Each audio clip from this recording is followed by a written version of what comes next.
Bueno, entonces vamos a comenzar con el tema de diagnóstico microbiológico.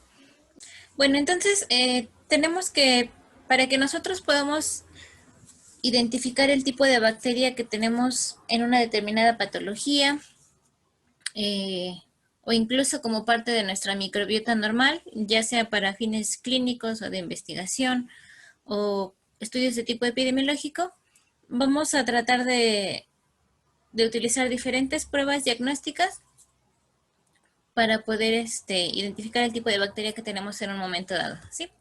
Entonces, de las técnicas conocidas, bueno, la más popular es la del cultivo bacteriológico, este que tenemos acá, pero no es la única, ¿sí? Entonces, tenemos pruebas de biología molecular como la PCR o el Western blot. Tenemos pruebas de inmunológicas. En este caso, la imagen muestra una imagen de inmunofluorescencia. Que bueno, a grandes rasgos consiste en teñir a la bacteria con un color fluorescente y por eso las vemos así, en esos colores tan llamativos, ¿no? Tenemos esta otra, que igual, en este caso las bacterias que estamos observando, ¿alguien me puede decir qué tipo de bacterias son? Se observa cómo se están moviendo.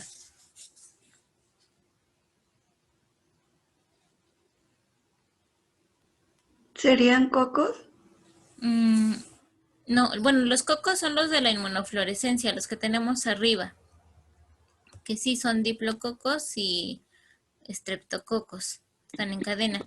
Pero Pero pero los que se mueven así son espiroquetas, ¿sí? Entonces, recordemos que las espiroquetas, como dice su nombre, como de espiral, de hecho, si se dan cuenta, como que semeja un poquito la espiral de una libreta, y se ve cómo se van moviendo eh, con unos movimientos bastante llamativos, ¿no?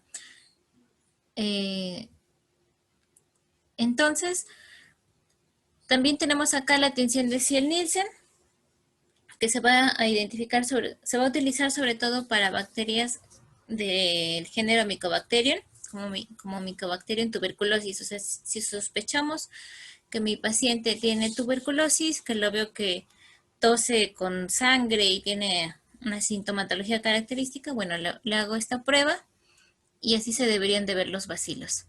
Y por último, esta, en donde colocamos nuestra muestra bacteriana y a las dos muestras le colocamos una gotita de agua oxigenada o lo que es peróxido de hidrógeno y vamos a ver que algunas pueden formar burbujas y otras no, ¿sí? ¿Alguien sabe qué prueba es esta?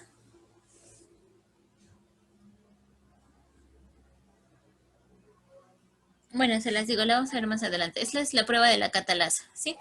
Entonces, la catalasa es una enzima, no todas las bacterias la tienen, de hecho, por eso la estamos utilizando como forma de identificación.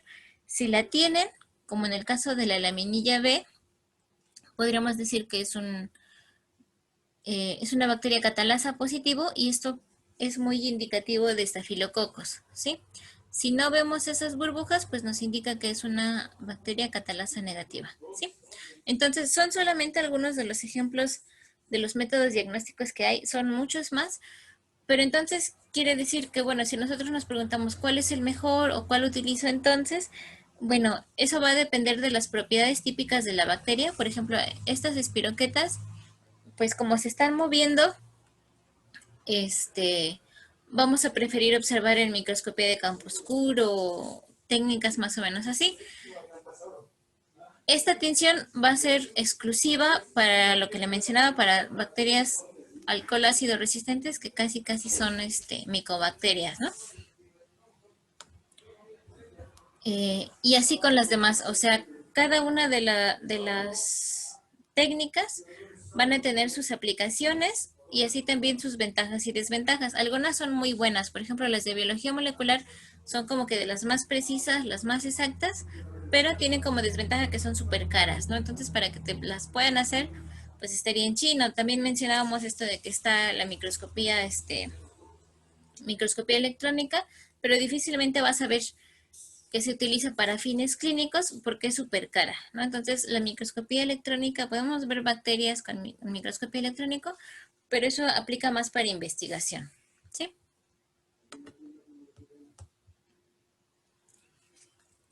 Y bueno, entonces algunos le llaman tamizaje a los diferentes métodos de identificación. A veces si llevas como que una cierta secuencia, te puedes saltar aquí algunos pasos, pero si no, digamos que esta sería como el nivel de especificidad, ¿no? O sea, el básico es aplicar una tinción diferencial. Tinción diferencial quiere decir que me va a permitir distinguir un organismo de otro, ¿sí? Como dice su nombre. Entonces, lo más común en bacteriología es distinguir si es gram positivo o gram negativo y ya conocemos la técnica y el fundamento y todo eso, ¿sí? O bien la de Nielsen o bien hay otras tinciones especiales. Podemos ya una vez que, si vamos a hacer cultivo bacteriológico, aquí podemos analizar la morfología macroscópica, esto estamos hablando de las colonias, y la morfología microscópica, quiere decir que ya cuando las ves al microscopio, que puedas deducir si son cocos, si son bacilos, si son pues ya cómo se van a observar, ¿sí? Podemos hacer también pruebas bioquímicas, eh, que consiste en hacer como reacciones químicas con nuestras muestras bacterianas, pruebas serológicas. Aquí el término serológico quiere decir relativo al suero, ¿sí? Entonces, son técnicas de laboratorio en la que siempre vamos a tomar una muestra de sangre del paciente, vamos a separar la sangre del suero y en el suero es donde vamos a buscar anticuerpos, ¿sí? Entonces, van a ser pruebas de tipo inmunológica, ¿sí? Por último, las técnicas de biología molecular, que como les digo, son las más específicas, pero son también las más caras. Entonces, ¿de qué va a depender que utilicemos una u otra? Pues en primera, de las características de la bacteria y en segunda, de ver qué es como que lo más conveniente para la identificación, ¿sí? Algunos métodos se prefieren sobre otros porque son más rápidos o porque son más económicos. Pensemos, por ejemplo, en enfermedades que atacan a poblaciones económicamente vulnerables, por ejemplo, las diarreas, la salmonelosis, todo ese tipo de enfermedades. A veces se opta más por pruebas en las que aunque se pierde cierta especificidad, pues te van a ahorrar tiempo o dinero, ¿no?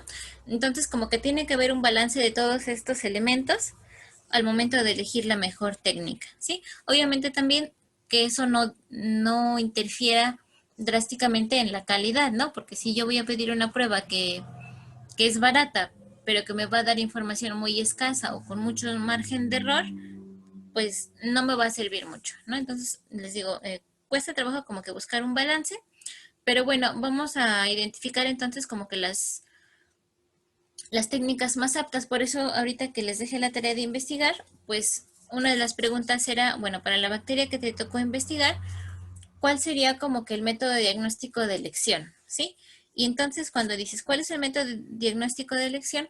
Pues quiere decir que no me vas a poner todas, ¿no? Porque igual yo podría decir, no, pues sí, para la salmonela le puedes hacer cultivo, le puedes hacer PCR, le puedes hacer pruebas serológicas, le puedes hacer lo que tú quieras y casi toda la lista la tiene completa.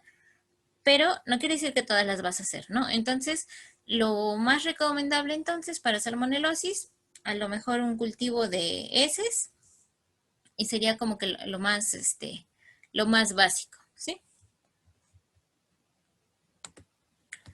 Bueno, entonces, como les decía, cuando nosotros cultivamos nuestras bacterias, utilizamos unas cajitas de vidrio o de plástico circulares, que son estas, se llaman cajas Petri o a veces le llaman placas, ¿no?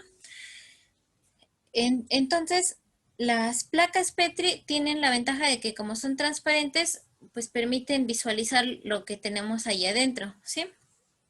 Podemos ver entonces el tamaño, la altura de la colonia, la forma, el color, la textura. Ya en el video que les mandé, bueno, el doctor mencionaba muy bien las características de algunas bacterias y decía, bueno, es que hay algunas colonias que son muy chiquitas, a ver si se puede ver en la siguiente diapositiva, como la que tenemos acá, que dice, parecen como puntitos, ¿sí? Hay otras que se ven más grandes, de un tamaño bastante considerable, pero bueno, en estos casos vemos que como quiera tienen una forma redondeada. Hay otras que por el contrario van a tener formas como más irregulares. que serían como las que tenemos acá. Así también los bordes, hay algunas que casi se observan, ¿se acuerdan que en la placa que él mostró se veían unas manchotas grandes, pero se veían muy planas? O sea, como estas que tenemos aquí al principio. Y en cambio había otras, como la de los estafilococos, que se veían ligeramente levantadas, ¿sí? O sea, se veían convexas. Recordemos cuál es la diferencia entre cóncavo y convexo. Casi siempre es como que son palabritas ahí que nos confundimos, ¿no? Pues digamos que convexo es como el tope y cóncavo es como un vado, ¿no? O sea, como dices, como una hendidura, una depresión en el relieve, ¿sí? Son como de las elevaciones más características. Aquí menciona otras que ya son como un poquito más caprichosas. Y bueno, a menos que ustedes las encuentren como características especiales de sus bacterias, de menos no lo vamos a considerar como algo relevante, ¿sí? También los bordes, hay bordes que van a ser bien definidos, mientras que otros tienden a ser como ondulados, lobulados, rizados, etcétera, ¿no? La mayoría se van a ver así con bordes lisos. Y hay otras que incluso van a tener como que la capacidad de modificar el medio sobre el cual están creciendo, ¿sí? Pero les digo, la gran mayoría se ven así como con bordes redondeados. Y bueno, entonces les decía, todas estas características nos van a hablar un poco del tipo de bacteria que estemos hablando. Ahora, aquí no hay que confundir, a veces cuando ponen las imágenes al microscopio en sus reportes de laboratorio, mencionan, bueno, vimos colonias de lactobacilos, pero al microscopio nosotros no vemos colonias, ¿no? Por lo menos al microscopio óptico no vemos colonias. Entonces, vemos a las bacterias, en todo caso, un conjunto por ahí de bacterias, pero como tal, la colonia es la que forman sobre un espacio sólido como el agar, o alguna otra superficie. Incluso a veces se nos echa a perder la comida y ya ven que se ven así como que puntitos o círculos de colores. Y cada círculo pues es propiamente una colonia bacteriana o incluso a veces hasta de hongos, ¿sí? Entonces, para no confundir esos conceptos. Eh, y bueno, entonces estos medios de cultivo tienen también que hacerse como que personalizados para el tipo de bacteria que nosotros esperamos encontrar, ¿sí? No va a ser lo mismo cultivar un estafilococo que generalmente ataca vías respiratorias o piel que cultivar una bacteria gastrointestinal, ¿no? Que digamos los ambientes que tenemos en una zona y otra van a ser muy diferentes. Y entonces así también cuando nosotros hacemos un cultivo, es como cuando en la casa tenemos plantitas, ¿no? Cuando tienes una maceta en casa, con su planta, claro, ¿qué es lo que tienes que cuidar para que tu planta viva y crezca así bien bonita?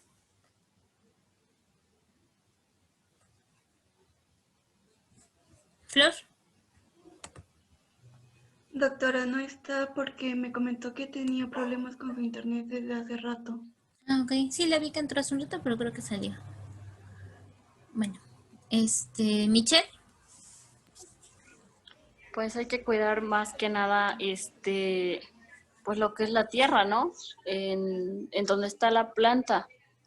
Ok, Bueno, tenemos hay que que ver cuidar. que la tierra Ajá, sea apropiada. No va a ser igual si agarras, por ejemplo, tierra de la calle. Entonces, ¿por qué no funciona si le pones tierra de la calle a una plantita?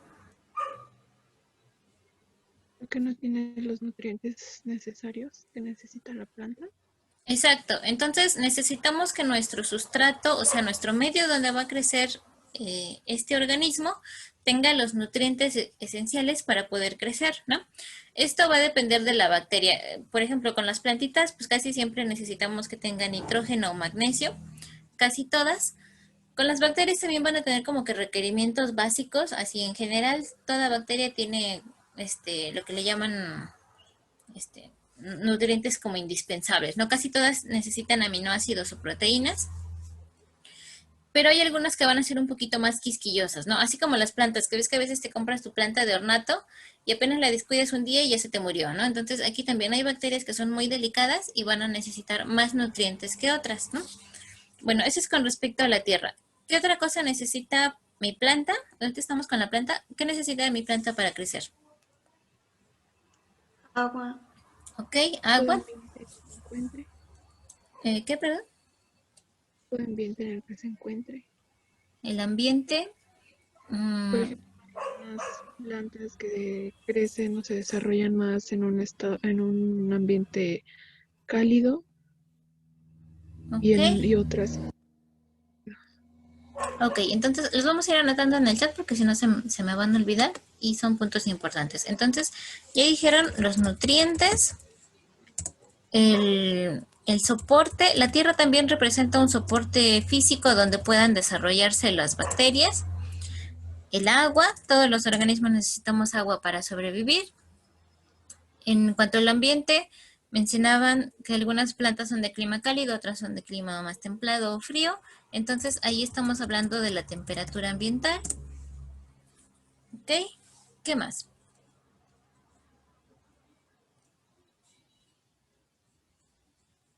A veces necesitan abono, algunas plantas, porque para que puedan crecer.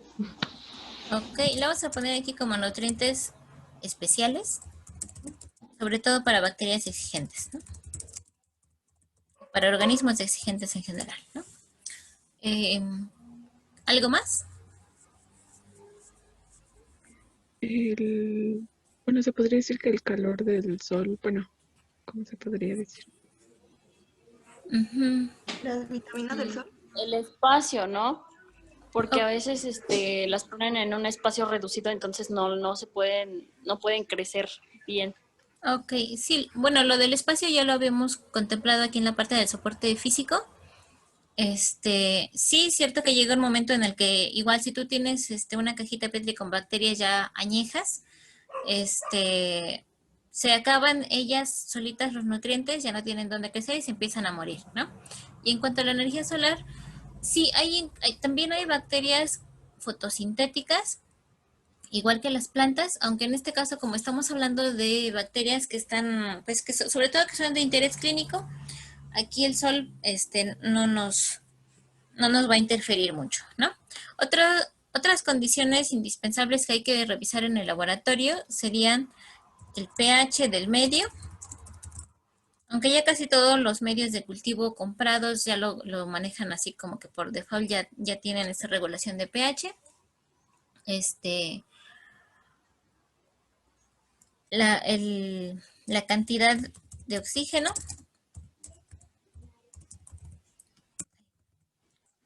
Esto va a depender si son bacterias aerobias o anaerobias, ¿sí?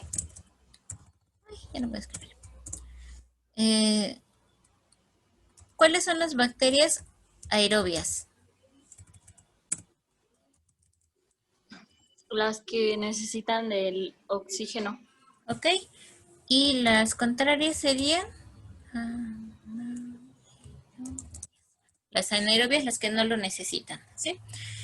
Cuando no lo necesitan, pues vamos a necesitar disminuir de manera artificial las condiciones de oxígeno que hay en el medio para que puedan crecer. Y algunas incluso van a necesitar condiciones extra de dióxido de carbono, es decir, de CO2. Este tipo de bacterias se van a llamar capnófilas. Igual dividimos las palabras. Capno quiere decir dióxido de carbono, bueno, como prefijo, y filo es amor, ¿no?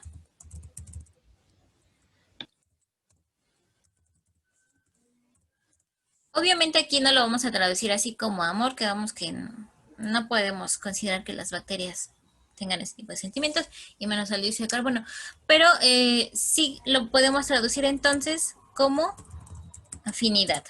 Sí, afinidad quiere decir como atracción, como que van a preferir el dióxido de carbono más que otras bacterias. Entonces, hay algunas bacterias capnófilas en las que vamos a tratar de concentrar este gas para que ellas puedan crecer como que a gusto, ¿no?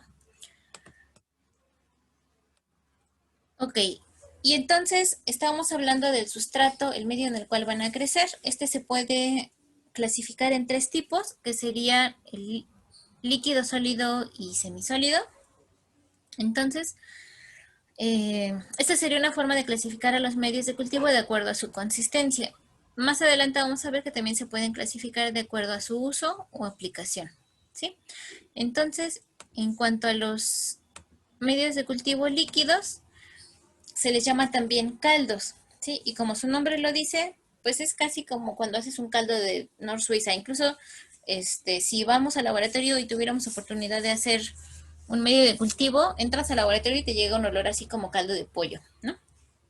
Precisamente porque el caldo siempre suele tener una gran cantidad de nutrientes. Como les mencionaba, lo que más necesita van a ser proteínas, aminoácidos, más que otras cosas, y va a tener también una gran concentración de agua. Esas proteínas las va a sacar generalmente de un extracto de carne. Peptona, pues es lo mismo que así como que pedacitos de proteínas. Y aquí, digamos que la ventaja es que la bacteria puede crecer así como que con relativa facilidad. La desventaja es que si tú quieres identificar morfología colonial, pues no lo vas a ver, ¿no? Porque la bacteria ahí está nadando y solamente se va a ver tu medio así como turbio, ¿sí? No sé si ustedes han tenido oportunidad de que a veces, bueno, vamos a orinar y a veces la orina sale así súper transparente o clarita y a veces vamos a orinar y bueno, si han tenido oportunidad de recoger la orina en un tubo de ensayo para las prácticas que hemos tenido, o si han tenido que llevar una muestra al laboratorio, a veces se ven muestras como turbias, como si tuvieran muchas basuritas. No sé si les ha tocado verlas así. Sí. Ok. Entonces, esa turbidez muchas veces puede ser debida a presencia de bacterias, ¿no? Y les digo, es una turbidez así bastante llamativa, eh, que también en los caldos se llega a observar. Ah, pues de hecho en el video pues ya ven que el doctor mostraba un cultivo estéril, o sea, sin cultivar, y uno ya con bacterias y se notaba mucha diferencia entre uno y otro, ¿sí? Bueno, tenemos también así los medios sólidos. Estos están formados exactamente igual que los caldos, con la única diferencia que tienen un agente gelificante que es el agar, ¿sí? El agar es una sustancia que se obtiene de algunas algas y se utiliza para hacer gelatinas, ¿sí? Por lo general las gelatinas que nosotros hacemos están hechas a base de colágeno, que se obtiene de origen animal. Bueno, ajá, es colágeno modificado, pero tiene la desventaja de que no tolera altas temperaturas. Y como estamos hablando de que son bacterias de interés clínico, de bacterias que pueden causar enfermedades en el ser humano, pues por lo general se espera que esa temperatura que mencionaban, la temperatura óptima de incubación, debe de ser de 37 grados. Entonces, pues la gelatina a los 37 grados se vuelve a ser líquida, ¿sí? Bueno, a mí una vez me pasó, estaba en Jalapa y al menos acá en Tiziutlán, que siempre hace mucho frío, pues a veces te llevas tu gelatina, o sea, la preparas en tu casa, te la llevas al trabajo, a la escuela, y la gelatina está intacta, ¿no? Porque aquí es clima frío. Y un día, pues yo quise hacer lo mismo en Jalapa, meto mi gelatina en una bolsita, le echo a mi mochila, y ya cuando la saco, pues toda se había hecho líquida otra vez, se licuó, estábamos a más de 30 grados centígrados y pues sí, se hizo una cosa horrible ahí en mi mochila, ¿no? Entonces, bueno, ahí aprendí que la gelatina tiene un punto de, ¿cómo se llama? Bueno, de que se hace líquida a temperaturas muy bajas. En cambio, la gelatina, el gelificante de agar, pues tolera más temperaturas elevadas, ¿sí? Entonces, podemos tranquilamente cultivar nuestras bacterias en este medio gelificante y podemos ver cómo se desarrollan ahí, ¿sí? Bueno, pongo esta foto porque en la historia pues más o menos algo así pasó, o sea, los primeros cultivos trataron de hacerse con gelatina de origen animal y bueno, no funcionaban y resulta que este era el sujeto que estaba tratando de hacer sus experimentos, no le quedaban, y cuando llega a su casa, su esposa pues le prepara una gelatina así toda bonita, ¿no? Y le dice, oye, dice, ¿cómo te quedó tu gelatina así? Yo trato de hacer lo mismo en el laboratorio y no me salen. Y ella fue la que le pasó la receta, dice, pues es que yo no ocupo gelatina, yo ocupo agar, y con esas te salen gelatinas. Sí tienen una consistencia más dura, bueno, yo siento que así como que para el paladar o para comérselas como que no tienen una consistencia muy agradable. Pero bueno, para el cultivo de bacterias pues quedaba genial, ¿no? Entonces ella le dice eso y ya él agarra el agar de su esposa, se lo llevó prácticamente de la cocina al laboratorio y sacó esta forma de cultivo bacteriano, ¿sí? Tenemos también los medios semisólidos. Acá, pues dices, ok, el caldo es cuando no tiene agar, el medio sólido es cuando le pones agar. Si quiero algo intermedio, pues le pongo agar, pero le pongo poquito, ¿no? Entonces, así me va a quedar un medio de cultivo con la consistencia más o menos como la de un flan. Y entonces lo que queremos aquí es ver el movimiento de las bacterias. Recordemos que, Feli, ¿cuál es la estructura que permite el movimiento en las bacterias? ¿Yo se lo puedo decir, doctora? Sí, Los flagelos. ok. Sí, entonces, si quiero saber si mi bacteria tiene o no tiene flagelos, hago pruebas de motilidad. Motilidad es lo mismo que movilidad, ¿no? Entonces, ¿qué es lo que hago? Bueno, pongo mi medio semisólido en unos tubitos y lo pico con una varilla, con una asa bacteriológica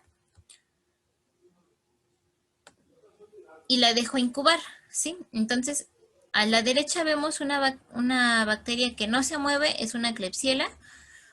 Y entonces vemos que la bacteria trata de crecer pues solamente donde tiene disponible, ¿no? Como no se puede mover, queda restringida a la zona donde se hizo la picadura, que claramente ahí se ve.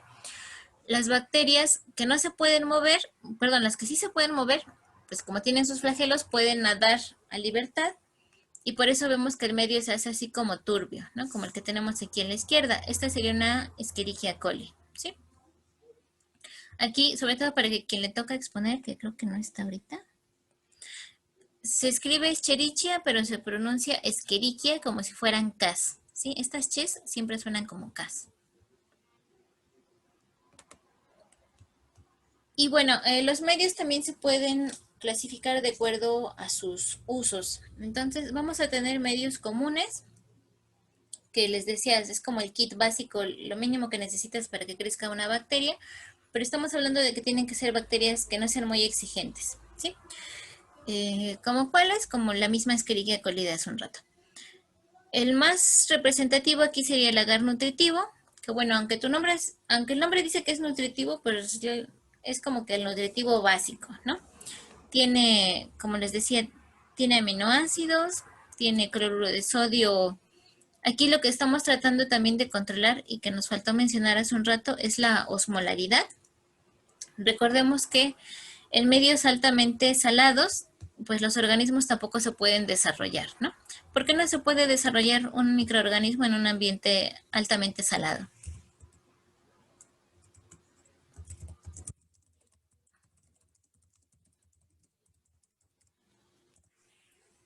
¿Se acuerdan que ajá, Bueno, no sé, pero yo creo que porque no tiene los nutrientes que necesitan las bacterias para desarrollarse.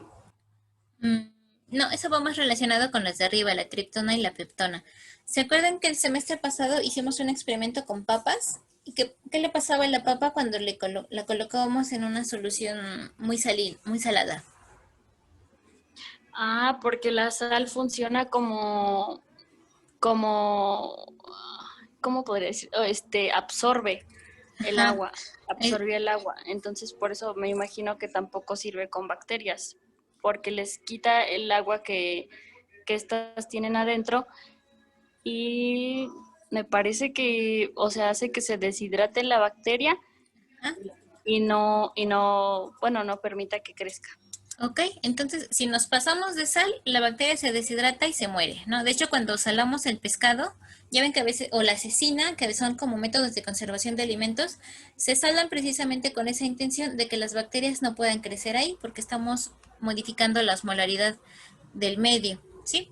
Lo mismo si no le pusiéramos nada de sal, pasaría lo contrario, que también lo vimos en las papas. Cuando colocabas la papa en agua destilada, se hinchaba y pues si hablamos de la bacteria, pues se hincha y revienta y se muere, ¿no? Entonces también necesitamos concentraciones apropiadas de sal y el agar como medio solidificante, ¿no? Entonces les digo, son medios muy sencillos.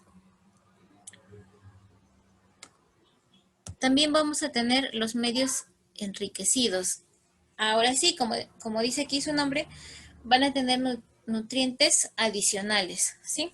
Y se van a utilizar para bacterias que así se les llama, se les dice exigentes o a veces incluso les dicen como quisquillosas, porque son como estas plantitas de ornato o de invernadero que apenas las descuidas un día y ya se te murieron, ¿no? Entonces vamos a necesitar añadir sangre, suero, leche, huevo o cualquier otra sustancia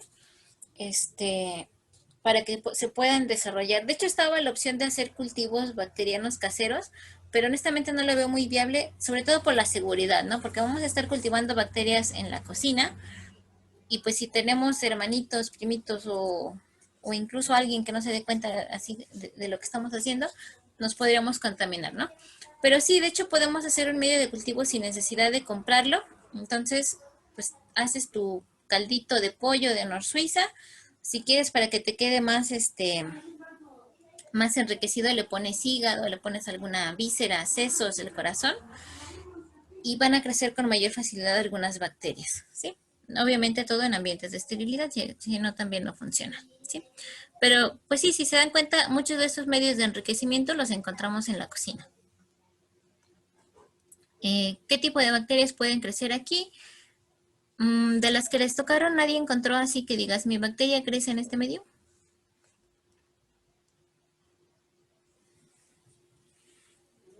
No.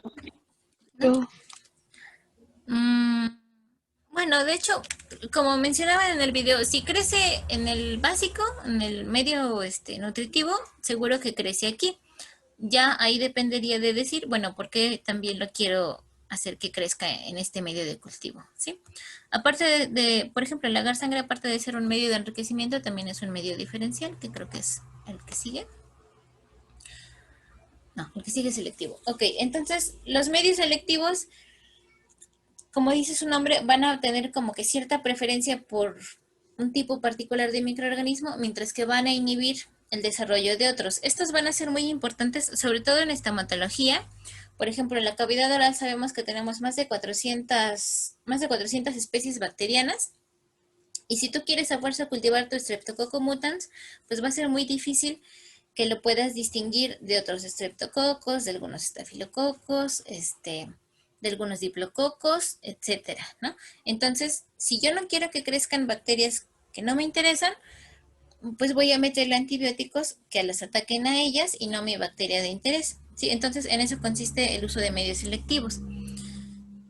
Y como les decía, pues van a tener sustancias antimicrobianas, pero tienen que ser antimicrobianos específicos, que no vaya a ser que me vaya a matar todo, ¿no?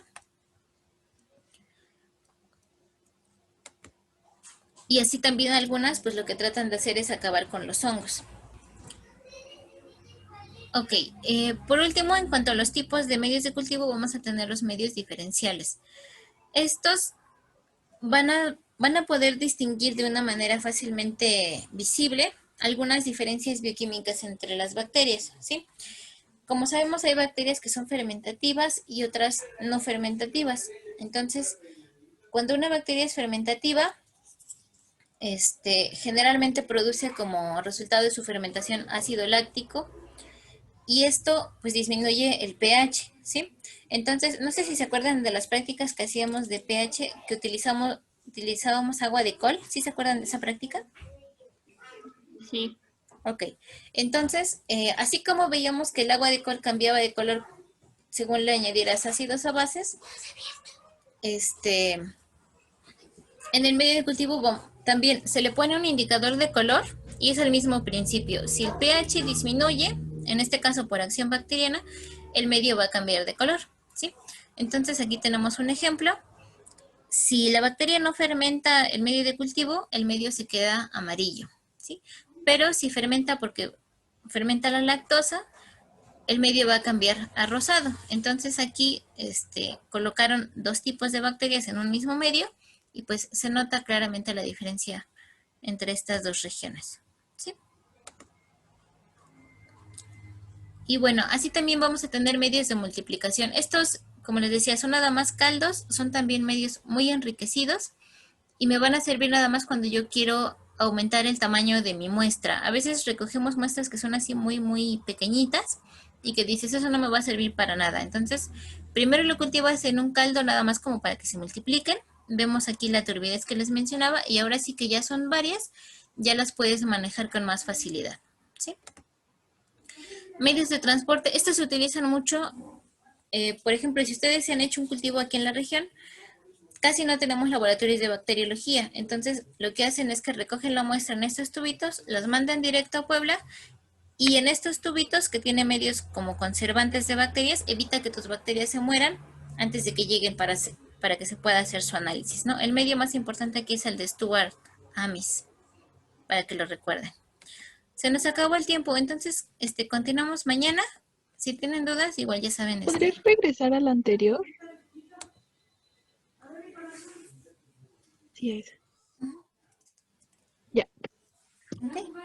Bueno, entonces nos vemos mañana. También anótenlo.